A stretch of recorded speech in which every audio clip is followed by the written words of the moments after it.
안녕하세요. 해바라기 이야기입니다. 오늘 들려드릴 이야기는 다소 무거운 주제의 이야기인데요. 남편의 외도로 한 가정이 파탄나게 되는 이야기입니다. 지금 바로 들려드리겠습니다. 항상 감사드립니다. 부산 해운대가 한눈에 내려다 보이는 특급 호텔 최상층 스위트룸. 새벽 3시의 어둠 속에서 도시의 불빛들이 별처럼 반짝이고 있었습니다. 킹사이즈 침대 위에는 두 사람의 그림자가 얽혀 있었어요. 59살의 박준서와 26살의 이수연.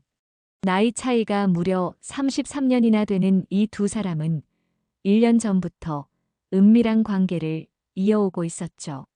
준서의 굵은 손가락이 수연의 가느다란 허리를 쓰다듬었습니다. 한때는 아내 김정숙에게만 향했던 그 손길이 이제는 딸뻘 되는 젊은 여자에게 향하고 있었어요. 수연은 준서의 가슴에 얼굴을 묻고 있었지만 그녀의 눈은 차갑게 빛나고 있었죠. 마치 먹잇감을 노리는 뱀의 눈처럼. 수연이 몸을 일으켜 욕실로 향했습니다. 대리석으로 된 호화로운 욕실에서 물소리가 들려왔어요. 준서는 침대에 누운 채 천장을 바라봤습니다. 그의 왼손 약지에는 여전히 결혼 반지가 끼워져 있었지만 이미 그것은 아무런 의미도 없는 장신구에 불과했죠. 32년 동안 함께한 아내는 이제 그에게 짐스러운 존재일 뿐이었습니다. 욕실에서 나온 수연은 실크 가운만 걸친 채 와인을 따랐어요. 붉은 액체가 크리스털 잔에 담기는 것을 보며 준서는 넋을 잃었습니다. 젊고 아름다운 수연 앞에서 그는 이성을 잃은 노인에 불과했죠. 수연이 준서 옆에 앉아 와인 잔을 건넸습니다. 그녀의 손끝이 준서의 손등을 스치자 그는 전율을 느꼈어요. 창밖으로 보이는 해운대 바다는 까맣게 잠들어 있었습니다. 파도 소리만이 희미하게 들려왔죠. 수연은 창가에 서서 바다를 바라봤어요. 그녀의 실루엣이 달빛에 비쳐 몽환적으로 보였습니다. 준서는 그런 수연을 바라보며 생각했어요. 이 여자를 위해서라면 무엇이든 할 수 있다고. 새벽 5시 준서는 조용히 호텔을 빠져나왔습니다. 지하 주차장에 세워둔 검은색 제네시스에 시동을 걸었어요. 백미러에 비친 자신의 얼굴을 확인했습니다. 입술에는 수연의 립스틱 자국이 남아 있었고 셔츠에서는 그녀의 향수 냄새가 진동했죠. 하지만 상관없었습니다. 어차피 정숙은 이미 포기한 여자니까요. 서면의 고급 주택가에 위치한 집에 도착한 준서는 현관문을 조심스럽게 열었습니다. 거실은 어둠에 잠겨 있었어요. 벽에 걸린 가족 사진들이 희미하게 보였죠. 결혼식 사진, 아이들의 돌잔치 사진, 가족여행 사진. 한때는 행복했던 시절의 흔적들이었지만 지금의 준서에게는 구속의 증거일 뿐이었습니다. 안방 문을 살짝 열어보니 정숙이 잠들어 있었어요. 57살의 정숙은 화장기 없는 맨얼굴로 베개에 파묻혀 있었습니다. 한때는 부산에서 알아주는 미인이었지만 세월은 잔인했죠. 깊게 패인 주름과 처진 볼, 듬성듬성 흰머리가 섞인 머리카락. 준서는 정숙을 보며 진저리를 쳤습니다. 언제부터 이 여자가 이렇게 늙어 보이기 시작했을까? 아침 8시 정숙은 식탁에 아침상을 차려놓고 기다렸습니다. 김이 모락모락 나는 된장찌개, 각 구운 생선, 나물 반찬들이 정갈하게 놓여 있었어요. 하지만 준서는 커피 한 잔만 들이켜고는 서둘러 나갔습니다. 정숙은 홀로 남아 차가워진 밥상을 바라봤어요. 눈가에 눈물이 맺혔지만 흘리지는 않았습니다. 이미 울 만큼 울었으니까요. 준서가 나간 후 정숙은 그의 서재로 들어갔습니다. 책상 위에는 여러 서류들이 어지럽게 놓여 있었어요. 그 중에서 유독 눈에 띄는 것이 있었죠. 생명보험 계약서였습니다. 정숙의 이름으로 가입된 보험이 무려 6개나 있었어요. 가입 금액을 모두 합치면 50억이 넘었습니다. 정숙의 손이 떨렸어요. 언제 이런 보험들을 들었단 말인가. 아, 맞아. 작년부터 준서가 서류에 서명만 하라고 했던 것들이었죠. 그때는 노후 대비라고 했었는데 정숙은 서류를 더 뒤졌습니다. 준서 회사의 재무제표가 나왔어요. 빨간 숫자들이 빼곡했죠. 부채 30억, 세금 체납 5억, 대출 이자 연체. 회사는 이미 파산 직전이었습니다. 정숙은 모든 것을 이해했어요. 준서가 왜 갑자기 이렇게 많은 보험을 들었는지, 왜 요즘 들어 더욱 냉담해졌는지, 그리고 왜 젊은 여자를 만나기 시작했는지, 모든 퍼즐이 맞춰지는 순간이었죠. 점심 무렵 준서는 수연과 함께 요트 정박장에 있었습니다. 백색의 호화 요트가 햇빛을 받아 눈부시게 빛나고 있었어요. 준서가 다음 달 특별한 날을 위해 미리 둘러보러 온 것이었죠. 수연은 요트 갑판에 올라 바다를 바라봤습니다. 바람에 그녀의 긴 머리가 나부꼈어요. 준서는 요트 내부를 꼼꼼히 살폈습니다. 침실, 주방, 화장실, 그리고 갑판의 난간 높이까지 모든 것을 머릿속에 입력했어요. 특히 난간 높이는 중요했죠. 너무 높으면 밀기 어렵고 너무 낮으면 사고로 보이지 않으니까요. 준서의 입가에 음험한 미소가 떠올랐습니다. 수연도 나름의 계산을 하고 있었어요. 요트의 구조를 파악하면서 자신만의 계획을 세우고 있었죠. 준서는 정숙을 제거하려 하지만 수연의 진짜 목표는 둘 다였으니까요. 50억의 보험금과 준서의 재산까지 모두 차지할 계획이었습니다. 그녀에게는 또 다른 조력자가 있었어요. 32살의 해양 스포츠 강사 최민수. 수연의 진짜 연인이었죠. 오후 4시 정숙은 절친한 친구 혜진을 만났습니다. 광안리 해변의 조용한 카페였어요. 창밖으로는 오후의 바다가 금빛으로 물들어 있었죠. 혜진은 정숙의 수척한 얼굴을 걱정스럽게 바라봤습니다. 30년 지기 친구의 아픔이 고스란히 느껴졌어요. 혜진이 조심스럽게 정숙의 손을 잡았습니다. 차가운 손이었어요. 정숙은 한참을 망설이다가 모든 것을 털어놓았습니다. 준서의 외도, 보험 계약서들, 회사의 부도 위기까지. 혜진의 얼굴이 점점 창백해졌어요. 그리고는 단호하게 말했습니다. 당장 경찰에 신고하자고. 하지만 정숙은 고개를 저었어요. 아직은 때가 아니라고. 저녁이 되어 집으로 돌아온 정숙은 짐을 꾸리기 시작했습니다.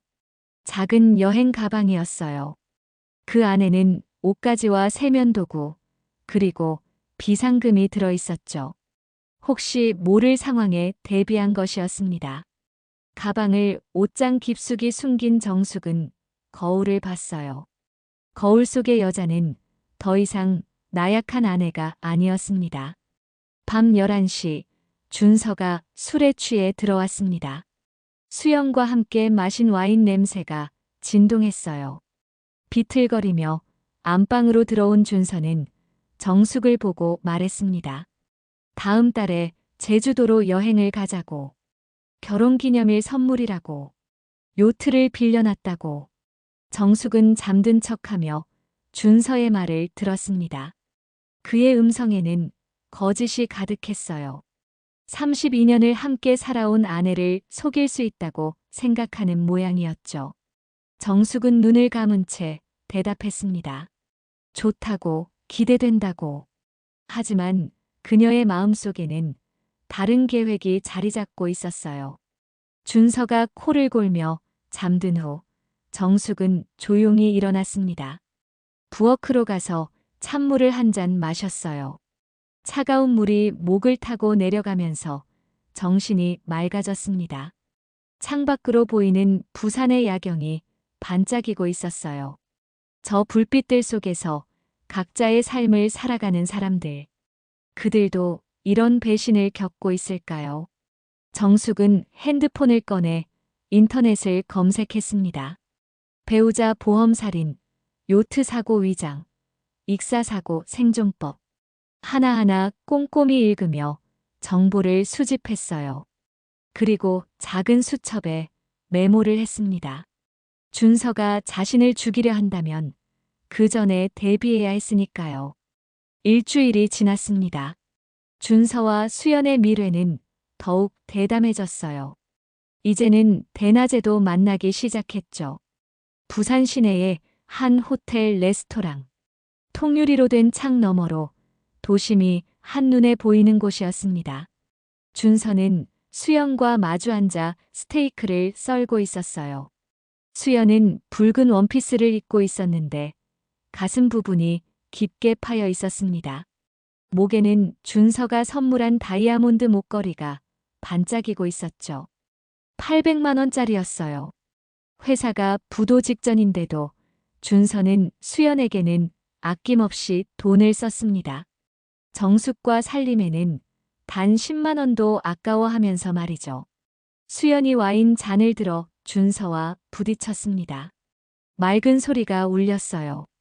준서의 눈은 수연의 붉은 입술에 고정되어 있었죠. 와인을 마시는 그녀의 모습에 완전히 매료된 것 같았습니다. 수연은 그런 준서를 보며 속으로 비웃었어요.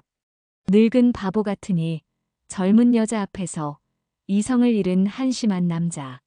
식사를 마친 두 사람은 수연의 아파트로 향했습니다. 해운대 마린시티의 고층 아파트였어요. 준서가 수연을 위해 전세로 구한 곳이었죠. 보증금만 10억이 넘었습니다. 거실의 통창으로는 해운대 바다가 시원하게 펼쳐져 있었어요. 수연이 커피를 내리는 동안 준서는 소파에 앉아 서류를 검토했습니다. 요트 대여 계약서와 일기예보, 그리고 제주도 남쪽 해역의 조류 지도였어요. 그의 손가락이 지도의 한 지점을 가리켰습니다. 물살이 가장 거센 곳이었죠. 그곳에서 사고가 일어날 예정이었습니다.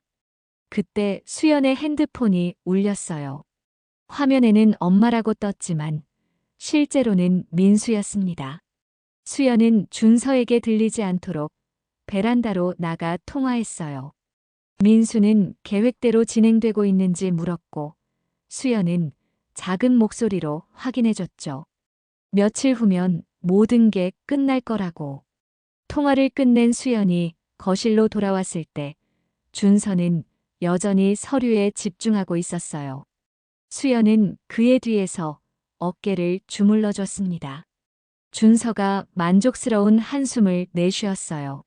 수연의 손길에 완전히 긴장이 풀린 것 같았죠. 저녁 무렵 준서는 집으로 돌아갔습니다. 현관문을 열자 구수한 된장찌개 냄새가 났어요. 정숙이 저녁을 준비한 모양이었죠. 식탁에는 준서가 좋아하는 반찬들이 가득 차려져 있었습니다. 불고기, 잡채, 김치전. 모두 정성스럽게 만든 것들이었어요. 준서는 의아한 표정으로 정숙을 바라봤습니다. 최근 몇 달 동안 이렇게 정성스런 밥상을 차린 적이 없었는데 정숙은 담담한 표정으로 밥을 떠서 준서 앞에 놓았어요. 그녀의 얼굴에는 아무런 감정도 드러나지 않았죠. 두 사람은 말없이 저녁을 먹었습니다. 젓가락 소리와 그릇 부딪히는 소리만 들렸어요. 정숙은 천천히 밥을 씹으며 준서를 관찰했습니다. 그의 목덜미에 작은 상처가 있었어요. 손톱 자국 같았죠. 아마 수연이 남긴 흔적이겠죠. 정숙은 모른 척했습니다. 식사를 마친 준서가 서재로 들어가자 정숙은 설거지를 시작했어요. 그릇을 씻으면서도 그녀의 귀는 서재 쪽에 집중되어 있었죠. 준서가 전화 통화를 하는 소리가 희미하게 들렸습니다. 요트 예약을 확인하는 내용이었어요. 정숙은 설거지를 마치고 자신의 방으로 갔습니다. 화장대 서랍을 열고 작은 봉투를 꺼냈어요. 안에는 하얀 가루가 들어 있었죠. 수면제가 아니었습니다. 비타민C 가루였어요. 정숙은 이미 준서의 계획을 눈치채고 있었으니까요. 그가 자신에게 약을 먹이려 한다는 것도 알고 있었죠. 밤이 깊어가자 준서가 안방으로 들어왔습니다. 술 냄새가 났어요. 정숙은 잠든 척하며 눈을 감고 있었죠. 준서는 정숙을 한참 내려다봤습니다. 그의 눈빛은 차가웠어요. 마치 물건을 보는 것 같았죠. 32년을 함께한 아내를 이미 죽은 사람 취급하고 있었던 겁니다. 다음 날 오전, 정숙은 병원에 갔습니다. 건강검진을 받는다고 준서에게 말했지만 실제로는 다른 이유였어요. 정신과 상담이었죠. 의사는 정숙의 이야기를 조용히 들었습니다. 남편의 외도, 보험 계약, 그리고 자신이 느끼는 위협까지. 의사는 정숙에게 조언했어요. 위험한 상황이니 즉시 별거하거나 경찰에 신고하라고. 하지만 정숙은 고개를 저었습니다. 증거를 확실히 모은 다음에 행동하겠다고. 의사는 걱정스러운 눈빛으로 정숙을 바라봤지만 그녀의 결심은 확고했어요. 병원을 나온 정숙은 혜진을 만났습니다. 둘은 함께 사설탐정 사무소를 찾아갔어요. 탐정은 정숙의 의뢰를 받고 즉시 준서와 수연을 미행하기 시작했죠. 일주일 동안의 집중 감시를 약속했습니다. 비용은 만만치 않았지만 정숙은 개의치 않았어요. 목숨이 걸린 문제였으니까요. 오후에 준서는 회사에서 직원들과 회의를 하고 있었습니다. 하지만 그의 머릿속은 온통 다른 생각으로 가득했어요. 며칠 후에 있을 제주도 여행, 요트에서의 사고, 그리고 그 후의 새로운 삶. 직원들이 보고하는 내용은 하나도 귀에 들어오지 않았죠. 회의가 끝난 후 준서는 수연에게 전화했습니다. 그녀는 미용실에 있다고 했어요. 제주도 여행을 위해 머리를 하는 중이라고. 준서는 흐뭇한 미소를 지었습니다. 모든 게 계획대로 진행되고 있었으니까요. 그는 전혀 눈치채지 못했죠. 자신이 감시당하고 있다는 것을. 저녁 무렵 수연은 민수를 만났습니다. 해운대 해수욕장 근처의 한적한 카페였어요. 민수는 해양 스포츠 강사답게 탄탄한 몸매를 가지고 있었죠. 수연과 민수는 연인처럼 다정하게 손을 잡고 있었습니다. 민수가 작은 약병을 수연에게 건넸어요. 투명한 액체가 들어 있었죠. 무색무취의 약물이었습니다. 심장마비를 일으키는 약이었어요. 수연은 약병을 핸드백에 넣었습니다. 이것으로 준서를 처리할 계획이었죠. 정숙이 죽고 나면 준서도 같은 운명을 맞을 예정이었습니다. 밤이 되자 부산의 하늘에는 별이 빛나고 있었어요. 정숙은 베란다에 서서 밤하늘을 올려다봤습니다. 며칠 후면 제주도로 떠날 예정이었죠. 그곳에서 무슨 일이 벌어질지 정확히 알고 있었지만 피하지 않을 작정이었어요. 오히려 정면으로 맞서기로 했죠. 정숙의 핸드폰이 울렸습니다. 탐정이었어요.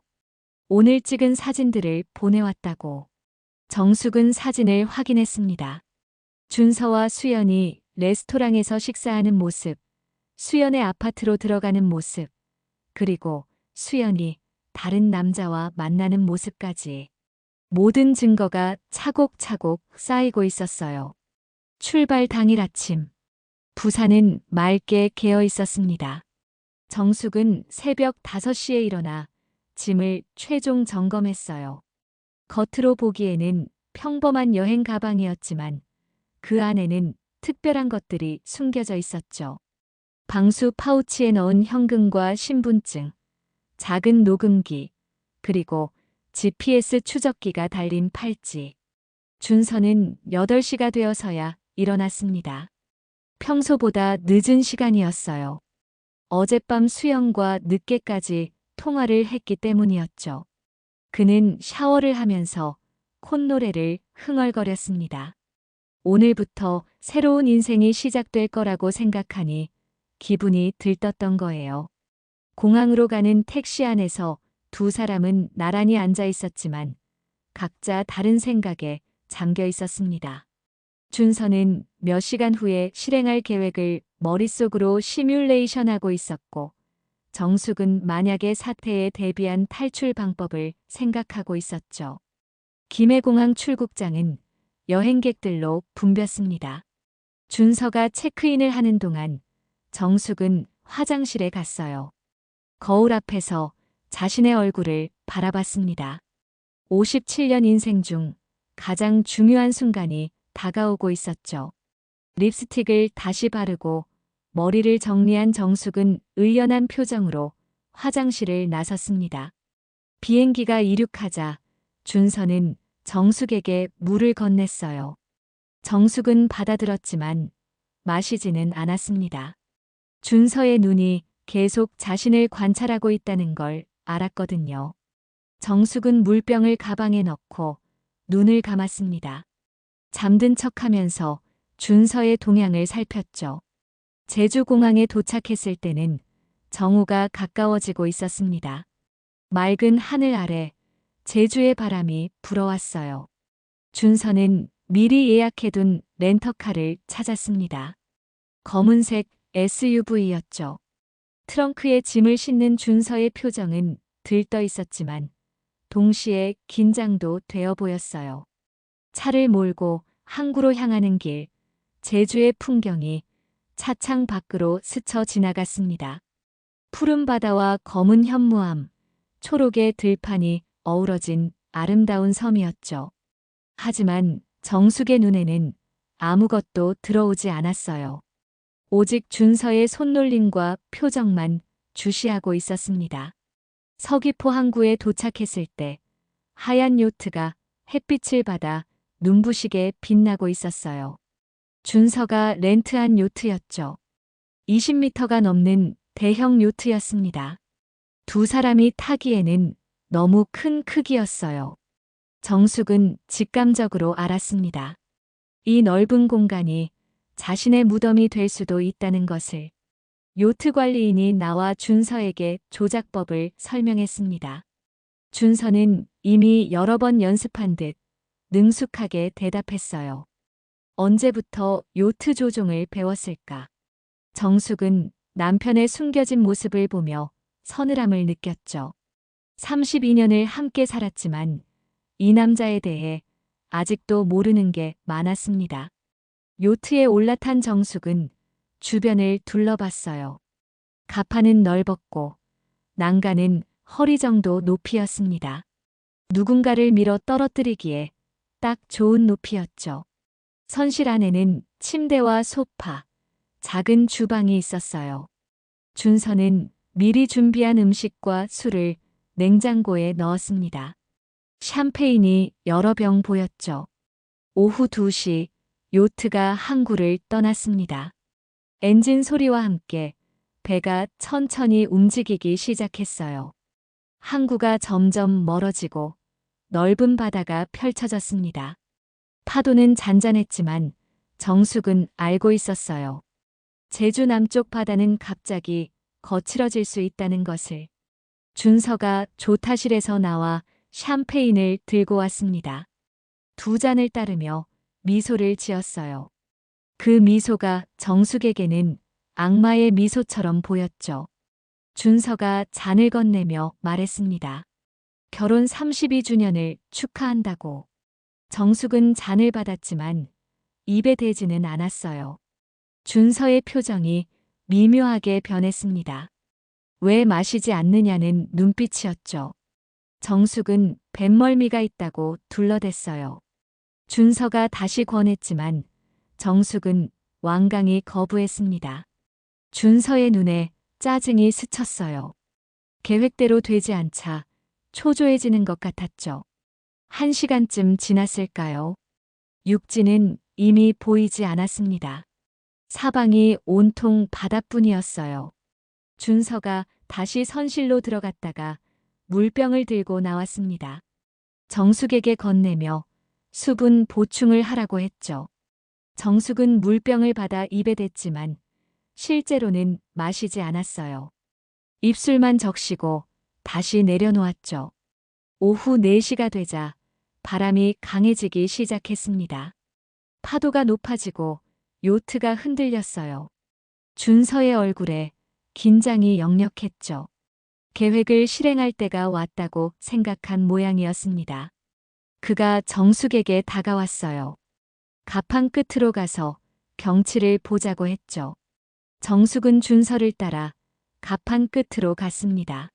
하지만 난간에서 충분히 떨어진 거리를 유지했어요. 준서가 뒤에서 다가오는 게 느껴졌습니다. 그의 숨소리가 거칠어졌어요. 정숙은 재빨리 몸을 돌렸습니다. 준서와 마주섰죠. 두 사람의 눈이 마주쳤습니다.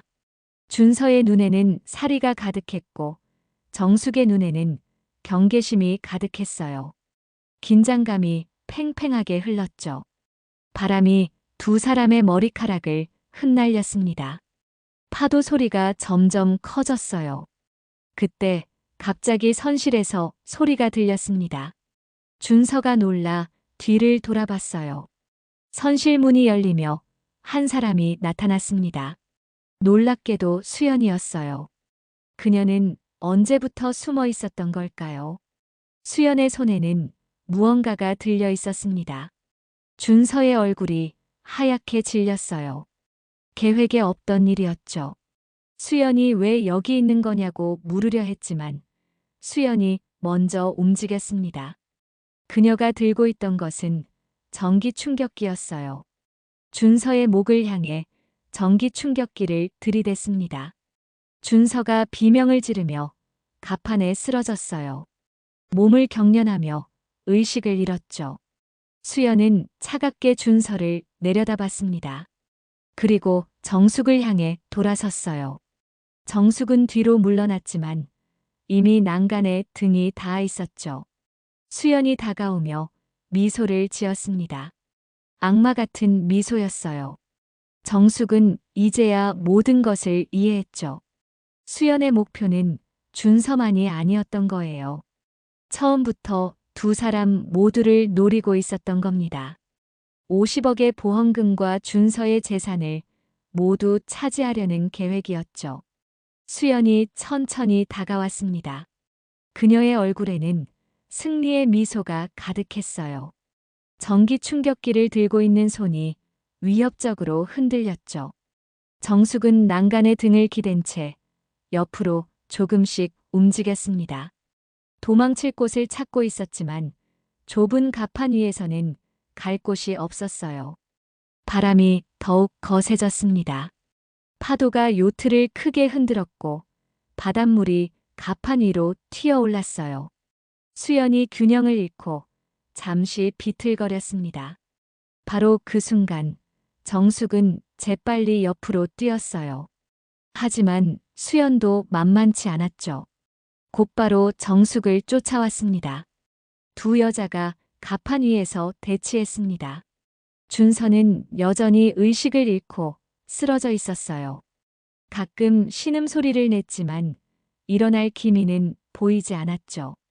수연이 다시 전기 충격기를 들어 올렸습니다. 정숙은 주변을 둘러봤어요. 무기가 될 만한 것을 찾았지만 아무것도 없었죠.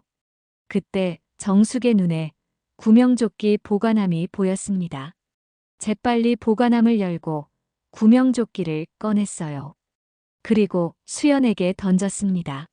수연이 반사적으로 구명조끼를 쳐냈고 그 순간 전기 충격기가 손에서 떨어졌어요. 갑판 위를 굴러간 전기 충격기를 두 사람이 동시에 쫓아갔습니다. 정숙이 먼저 전기 충격기를 잡았어요. 하지만 수연이 정숙의 손목을 잡고 비틀었습니다. 두 여자가 전기 충격기를 놓고 몸싸움을 벌였어요. 젊은 수연이 힘에서는 우세했지만 정숙도 필사적이었죠. 삶과 죽음이 걸린 싸움이었으니까요. 파도가 크게 요트를 흔들었습니다. 두 사람 모두 균형을 잃고 갑판에 넘어졌어요. 전기 충격기가 멀리 날아갔죠. 수연이 먼저 일어나 전기 충격기를 향해 기어갔습니다. 정숙도 뒤따라갔어요. 하지만 수연이 먼저 전기 충격기를 잡았습니다. 수연이 돌아서며 전기 충격기를 켰어요. 지직거리는 전기 소리가 무시무시했죠. 정숙은 뒤로 물러났습니다. 다시 난간 쪽으로 몰리고 있었어요. 수연의 얼굴에 잔인한 미소가 떠올랐습니다. 이제 끝이라는 표정이었죠. 바로 그때 누군가 수연의 뒤에서 나타났습니다. 민수였어요. 그는 언제 요트에 탔을까요? 민수가 수연의 어깨를 잡았습니다. 수연이 놀라 뒤를 돌아봤어요. 민수가 거기 있는 것을 보고 안도의 미소를 지었죠. 자신의 연인이 도우러 온 줄 알았던 겁니다. 하지만 민수의 표정은 차가웠어요. 그가 수연을 밀었습니다. 난간 쪽으로. 수연이 비명을 지르며 균형을 잃었어요. 전기 충격기를 놓치고 난간을 잡으려 했지만 젖은 난간은 미끄러웠죠. 수연의 몸이 난간 너머로 넘어가기 시작했습니다. 정숙이 반사적으로 수연의 손을 잡았어요. 수연이 난간에 매달려 있었습니다. 아래는 거친 파도가 일렁이는 바다였죠. 수연의 눈에 공포가 가득했어요. 살려달라고 애원하는 눈빛이었습니다. 정숙은 잠시 망설였어요. 이 여자는 자신을 죽이려 했던 사람이었죠. 민수가 다가와 정숙의 손을 잡았습니다. 그리고 수연의 손가락을 하나씩 떼어내기 시작했어요. 수연이 절규했지만 소용없었죠. 결국 수연은 바다로 떨어졌습니다. 거친 파도가 그녀를 삼켜버렸어요. 잠시 후 물 위로 떠오른 수연이 팔을 휘저었지만 점점 멀어져 갔죠. 민수가 정숙을 바라봤습니다. 그의 눈에는 알 수 없는 감정이 담겨 있었어요. 정숙은 경계하며 뒤로 물러났죠. 민수가 왜 수연을 배신했는지 이해할 수 없었습니다. 민수가 천천히 입을 열었어요. 자신의 정체를 밝히기 시작했죠. 민수는 경찰이었습니다. 수연을 수사하기 위해 위장 잠입한 형사였어요. 수연이 과거에 저지른 범죄들을 조사하던 중 이번 계획을 알게 되어 막으려 했다고. 하지만 증거가 부족해 끝까지 지켜볼 수밖에 없었다고 설명했죠. 정숙은 다리에 힘이 풀려 주저앉았습니다. 긴장이 풀리자 온몸이 떨렸어요. 민수가 정숙을 부축해 선실로 데려갔습니다. 따뜻한 담요를 덮어주고 물을 가져다 줬어요. 정숙은 이제야 안전하다는 것을 실감했죠. 준서가 의식을 되찾았습니다. 비틀거리며 일어났지만 민수가 수갑을 채웠어요. 준서는 상황을 파악하지 못한 채 어리둥절해했죠. 수연은 어디 갔냐고 물었지만 아무도 대답하지 않았습니다. 민수가 무전기로 해경에 연락했어요. 곧 구조선이 올 거라고 했죠. 정숙은 갑판으로 나와 바다를 바라봤습니다. 수연의 모습은 이미 보이지 않았어요. 거친 파도만이 요트를 흔들고 있었죠. 정숙은 복잡한 심정이었습니다. 수연이 죽었다는 안도감과 동시에 한 사람의 목숨이 사라졌다는 죄책감이 밀려왔어요. 해가 지기 시작했습니다. 제주의 바다가 붉게 물들었어요. 멀리서 해경 선박이 다가오는 게 보였죠. 정숙은 난간을 잡고 서서 깊은 숨을 들이쉬었습니다. 32년의 결혼 생활이 이렇게 끝났어요. 배신과 살인 미수, 그리고 예상치 못한 결말로. 민수가 정숙 옆에 섰습니다. 그가 건넨 서류를 보니 준서와 수연이 주고받은 메시지들이었어요. 두 사람의 범죄 계획이 상세히 적혀 있었죠. 이것만으로도 준서는 중형을 받을 거라고 민수가 말했습니다. 정숙은 고개를 끄덕였어요. 해경 선박이 도착했습니다. 대원들이 요트에 올라와 현장을 조사했어요. 준서를 연행하고 정숙의 상태를 확인했죠. 정숙은 담담하게 진술했습니다. 준서가 자신을 죽이려 했다고, 수연이 나타나 준서를 공격했다고, 그리고 수연이 실수로 바다에 떨어졌다고. 민수도 정숙의 진술을 뒷받침했습니다. 수연이 균형을 잃고 떨어졌다고 증언했어요. 해경은 수색 작업을 시작했지만 날이 어두워지고 파도가 높아 쉽지 않았죠. 결국 다음 날 아침에 다시 수색하기로 했습니다. 제주 해경 본부의 조사실. 형광등 불빛이 차갑게 내리쬐고 있었습니다. 정숙은 담요를 두른 채 의자에 앉아 있었어요. 앞에는 따뜻한 차가 놓여 있었지만 한 모금도 마시지 못했죠. 손이 계속 떨렸습니다. 이제야 모든 것이 실감나기 시작했어요. 형사가 조심스럽게 질문을 시작했습니다. 정숙은 차분하게 대답했어요. 준서와의 32년 결혼 생활, 최근 들어 달라진 그의 행동, 그리고 오늘 요트에서 일어난 일들까지. 형사는 정숙의 진술을 꼼꼼히 기록했죠. 가끔 고개를 끄덕이며 동정 어린 눈빛을 보냈습니다. 다른 조사실에서는 준서가 조사를 받고 있었어요. 그는 처음에는 모든 것을 부인했습니다. 오해라고, 단순한 부부 싸움이었다고 주장했죠. 하지만 민수가 제시한 증거들 앞에서는 할 말이 없었어요. 준서와 수연의 메시지, 보험 서류, 그리고 요트에서 발견된 약물까지. 준서는 결국 자백했습니다. 회사가 부도 위기에 처하자 절박해졌다고.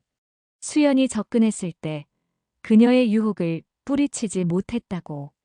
그리고 수연의 제안에 넘어가 정숙을 죽일 계획을 세웠다고. 하지만 끝까지 수연도 자신을 배신할 줄은 몰랐다고 주장했어요. 밤이 깊어갈 무렵 정숙은 호텔로 돌아왔습니다. 해경이 마련해준 곳이었어요. 방에 들어서자 다리에 힘이 풀렸습니다. 침대에 쓰러지듯 누웠어요. 천장을 바라보며 생각했죠. 오늘 하루 동안 일어난 일들이 꿈만 같았습니다. 핸드폰이 울렸어요. 혜진이었습니다. 뉴스를 보고 연락한 거였죠. 정숙은 울음을 터뜨렸어요. 친구의 목소리를 들으니 참았던 감정이 폭발했습니다. 혜진은 당장 제주로 가겠다고 했지만 정숙은 괜찮다고 했어요. 혼자 있고 싶다고. 다음 날 아침 수색 작업이 재개됐습니다. 해경 헬기와 선박들이 바다를 뒤졌어요. 오후가 되어서야 수연의 시신이 발견됐습니다. 해류에 떠밀려 꽤 멀리까지 갔던 거죠. 정숙은 그 소식을 듣고 복잡한 심정이 들었어요. 안도감과 죄책감이 동시에 밀려왔습니다. 부검 결과가 나왔습니다. 수연의 사인은 익사였어요. 외상은 거의 없었죠. 사고사로 결론이 났습니다. 민수의 증언도 있었고 수연이 범죄를 시도하다가 일어난 일이었기에 정당방위로 인정됐어요. 정숙은 무혐의 처분을 받았습니다. 준서의 재판이 시작됐습니다. 살인 미수, 사기, 보험 사기 미수 등 여러 혐의가 적용됐어요. 정숙은 증인으로 출석했습니다. 법정에서 준서와 마주쳤을 때 그는 초췌한 모습이었어요. 한때 잘 나가던 사업가의 모습은 온데간데 없었죠. 정숙이 증언대에 섰습니다. 판사와 검사, 그리고 방청객들이 주목했어요. 정숙은 담담하게 진실을 말했습니다. 준서가 어떻게 변해갔는지, 어떻게 자신을 죽이려 했는지 말하면서도 눈물은 흘리지 않았어요. 이미 다 울어버렸으니까요. 준서의 변호사는 정상 참작을 요청했습니다. 경제적 어려움과 수연의 유혹 때문이었다고 주장했죠. 하지만 판사는 단호했어요. 32년을 함께한 아내를 돈 때문에 죽이려 한 것은 용서받을 수 없는 죄라고. 징역 20년이 선고됐습니다. 재판이 끝난 후 정숙은 부산으로 돌아왔어요. 집은 텅 비어 있었습니다. 준서의 흔적들이 곳곳에 남아 있었죠. 정숙은 하나씩 정리하기 시작했어요. 사진들, 옷가지들, 준서가 쓰던 물건들 모두 상자에 담아버렸습니다. 아들과 딸이 찾아왔어요. 두 아이는 이미 성인이었지만 부모의 이런 일로 충격을 받았죠. 정숙은 아이들을 안아줬습니다. 미안하다고, 좋은 부모가 되지 못해 미안하다고 말했어요. 아이들은 엄마 잘못이 아니라고, 아빠가 나쁜 거라고 위로했죠. 혜진과 다른 친구들이 정숙을 찾아왔습니다. 모두들 정숙을 걱정했어요. 하지만 정숙은 의외로 담담했죠. 오히려 홀가분하다고 말했습니다. 이제야 진짜 내 인생을 살 수 있을 것 같다고. 친구들은 그런 정숙을 대견하게 바라봤어요. 정숙은 이혼 소송을 진행했습니다. 준서의 재산은 거의 없었어요. 빚만 가득했죠. 하지만 정숙 명의의 재산은 지킬 수 있었습니다. 부모님이 물려준 아파트와 약간의 저축.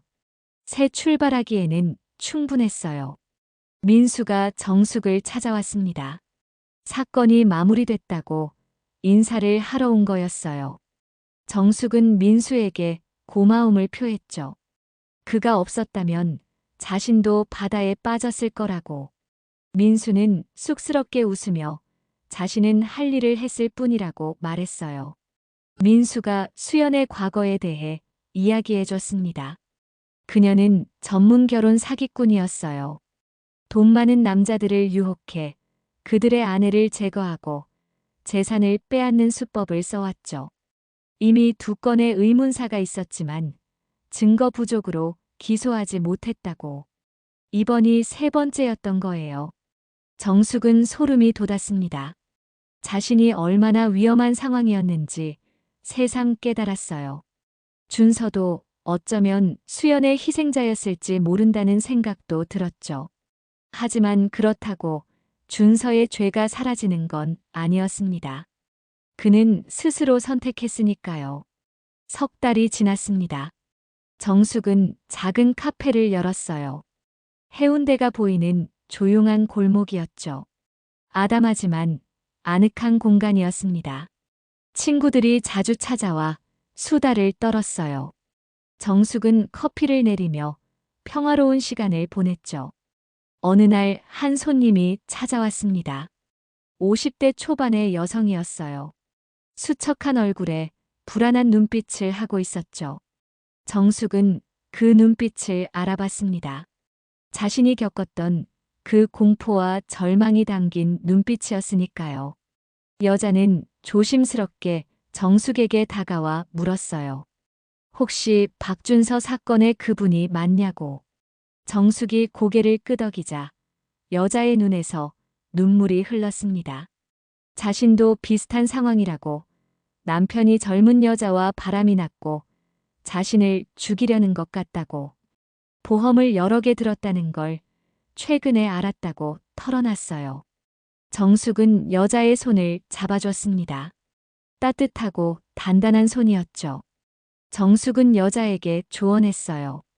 증거를 모으라고, 믿을 만한 사람에게 도움을 청하라고, 그리고 절대 혼자 위험한 상황에 처하지 말라고. 여자는 고개를 끄덕이며 메모를 했습니다. 떠나기 전 여자는 정숙에게 깊이 인사했어요. 용기를 줘서 고맙다고. 그 후로도 비슷한 처지의 여성들이 정숙을 찾아왔습니다.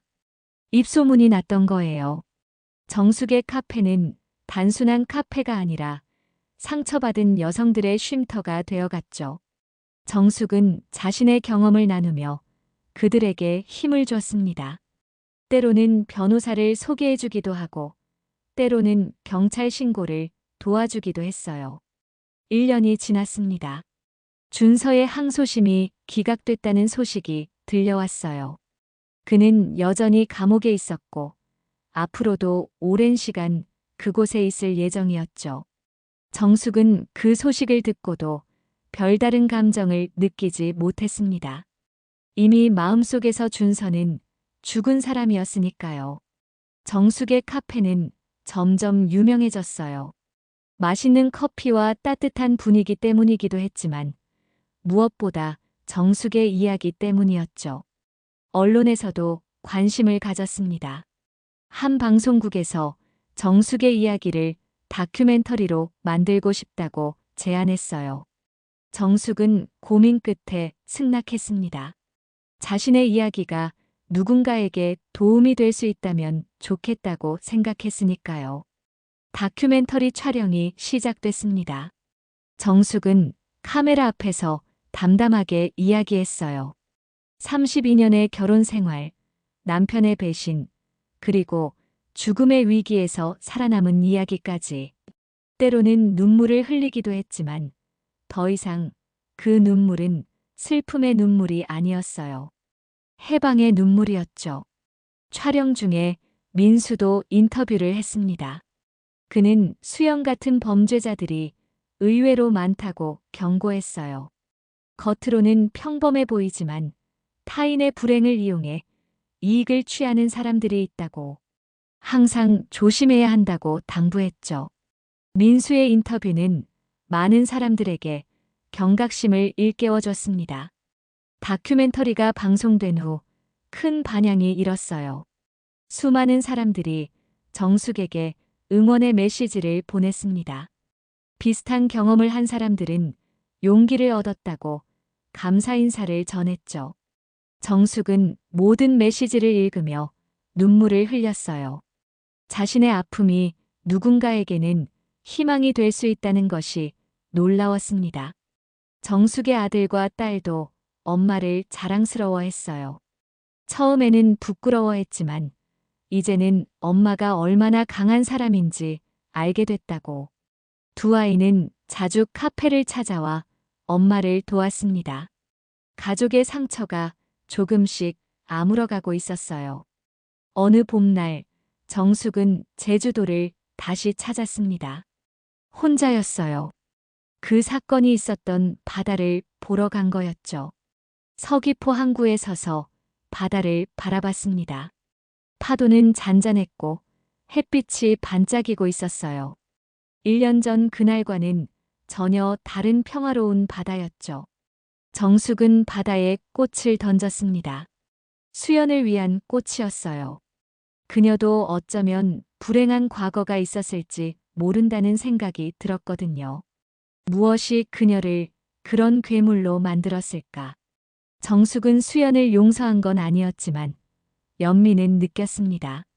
부산으로 돌아온 정숙은 일상으로 복귀했어요. 카페 문을 열고 커피를 내리고 손님들과 이야기를 나눴습니다. 평범하지만 소중한 일상이었죠. 가끔 준서 생각이 났지만 더 이상 아프지 않았어요. 그저 먼 과거의 일처럼 느껴졌습니다. 민수가 가끔 카페를 찾아왔어요. 커피를 마시며 근황을 전했죠. 그는 여전히 비슷한 사건들을 수사하고 있었습니다. 정숙은 민수를 볼 때마다 고마움을 느꼈어요. 그가 없었다면 자신은 지금 이 자리에 없었을 테니까요. 2년이 지났습니다. 정숙의 카페는 이제 부산의 명소가 됐어요. 희망 카페라는 이름으로 불렸죠. 상처받은 사람들이 찾아와 위로받고 가는 곳. 정숙은 그들의 이야기를 들어주고 조언을 해주고 때로는 그저 옆에 있어줬습니다. 정숙은 책을 쓰기 시작했어요. 자신의 경험과 카페에서 만난 사람들의 이야기를 담은 책이었죠. 제목은 마지막 파도였습니다. 절망의 파도를 넘어 새로운 삶을 시작한 사람들의 이야기. 출판사에서는 큰 관심을 보였어요.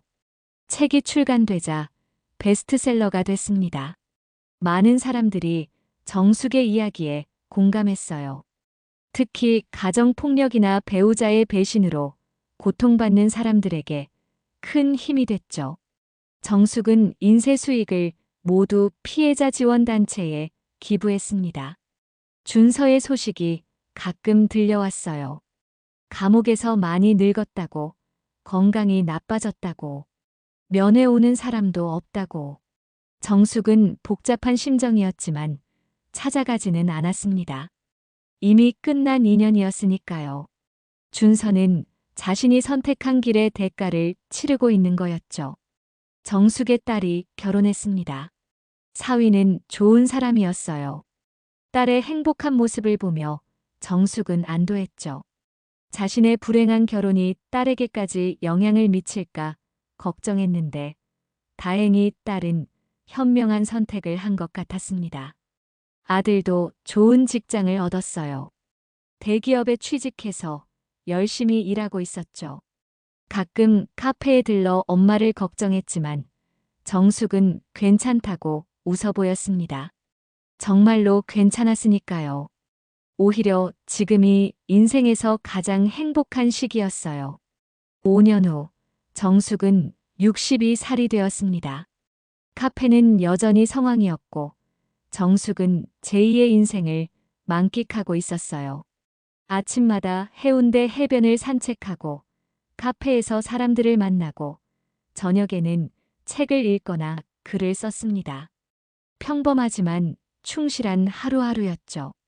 어느 날 뜻밖의 소식이 전해졌습니다.